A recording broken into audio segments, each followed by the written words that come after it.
ইয়াতিম কাকে বলা হয় তাকে ইয়াতিমের সংজ্ঞা থেকে আমরা প্রথমে ইয়াতিম কাকে বলে সেটা জেনে নেব তারপর ইয়াতিম কত বছর পর্যন্ত তাকে ইয়াতিম হিসেবে ধরা হবে সে বিষয়টি বলবো ইয়াতিম হচ্ছে মান মাতা ওয়ালিদুহু ওয়া হুয়া লাম ইয়াবলুগিল হুলম যার পিতা মারা গিয়েছে কিন্তু সে মানে এখন পর্যন্ত প্রাপ্তবয়স্ক হয়নি অর্থাৎ শিশু ছোট রয়ে গিয়েছে তাকে বলা হয় তাকে ইয়াতিম এইখান থেকে দুটি জিনিস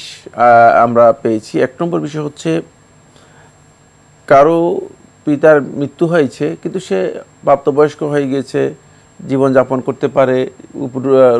উপার্জন করতে পারে চাকরি করতে পারে তাকে আসলে ইয়াতিম বলা হয় না প্রাপ্তবয়স্ক হওয়ার পরে যদিও পিতা মানে হুকুমের দিক থেকে সে আর ইয়াতিম থাকবে না যদিও পিতা মারা গিয়েছে দ্বিতীয় যে বিষয়টা আমরা এখান থেকে বুঝতে পারবো সেটা হচ্ছে ইয়াতিম ততক্ষণ পর্যন্ত ততদিন পর্যন্ত সে থাকবে যতদিন পর্যন্ত সে মানে তার প্রাপ্তবয়স্ক হয়নি প্রাপ্তবয়স্ক বলতে বোঝায় আমরা জানি যে মানে এর একটা আমাদের সমাজে একটা যদিও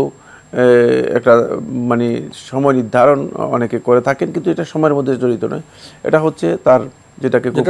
সহজ বলি বালেগ হওয়া পর্যন্ত কিন্তু এটার বেশিরভাগ ওলামায়ে কেরাম 10 বছর কেউ কেউ মানে 9 বছর 10 বছর এই কথা উল্লেখ করেছেন তবে সর্বোচ্চ সীমারেখা কেউ কেউ 15 বছর পর্যন্ত উল্লেখ করেছেন এটা আঞ্চলিক এলাকার কারণে আবহাওয়ার কারণে এটা মানে বিভিন্ন হয় কোনো অঞ্চলে 10 বছরই বালেগ হয়ে যায় কোনো অঞ্চলে 11 বছর কোনো অঞ্চলে 12 বছর এই ধরনের বালেগ হওয়ার বিষয় রয়েছে তবে যখনই ইয়াতিম বালেগ হয়ে যাবে তখন আর তার কাফালা এর প্রয়োজন নেই তখন সে নিজেই নিজেকে চালাতে পারবে উপার্জন করতে পারবে কিন্তু এখানে একটি বিষয় লক্ষণীয় সেটা হচ্ছে এই আপনি যার মানে কাফালা নিচ্ছেন অথবা যাকে আপনি লালন পালনের দায়িত্ব নিচ্ছেন